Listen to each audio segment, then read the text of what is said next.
দেখতে দেখতে দিনগুলো কেমন চোখের নিমেষে কেটে যাচ্ছে বলো। আজকে দশমী হয়েও গেল। তবে তোমাদের সাথে আমি আমার পঞ্চমীর কিছু মুহূর্ত শেয়ার করছি।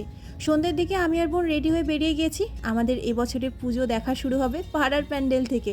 পাড়ার প্যান্ডেলগুলো তো তেমনই হয় বলো, অত্যাধিক লাইটিং নেই, চাকচিক্য নেই, ভিড় নেই, তবে সেখানে বসে মায়ের সাথে দুটো কথা বলা যায়। তবে এবছর কিন্তু আমাদের পাড়ার প্যান্ডেলও বেশ সুন্দর হয়েছিল। সত্তরে পা দিল তো। আমাদের থিম ছিল মৃত্তিকা, আর মায়ের মুখটা দেখেছো, একেবারে সাবেকি আদলে সেই ডাকের সাজ, টানা টানা চোখ, উফ, চোখ ফেরানো দেয়। আমাদের পাড়া থেকে বেরিয়ে গেলাম পাশের স্কুলে, তবে সেখানে দেখি এখনো লাইটিং এর কাজ চলছে। তবে মা এসে গেছে, কি অসাধারণ দেখতে মাকে। তারপরে এদিক ওদিক যতগুলো প্যান্ডেলই দেখলাম, সেখানে দেখি সবকটারই কাজ এখনো শেষ হয়নি। আসলে প্যান্ডেলে কাকুগুলো করবেই বা কি, আমরা এত তাড়াহুড়ো করে ঠাকুর দেখতে বেরিয়ে পড়েছি যে তারা আমাদের সাথে আর পেরে উঠছে না। তাই প্রত্যেকটা প্যান্ডেলে টুকটাক টুকটাক করে একটু একটু কাজ চলছেই। আমাদের বাজারের মধ্যে এই প্যান্ডেলটা গোটাটা তৈরি হয়েছে এরকম প্লাস্টিকের চামচ দিয়ে।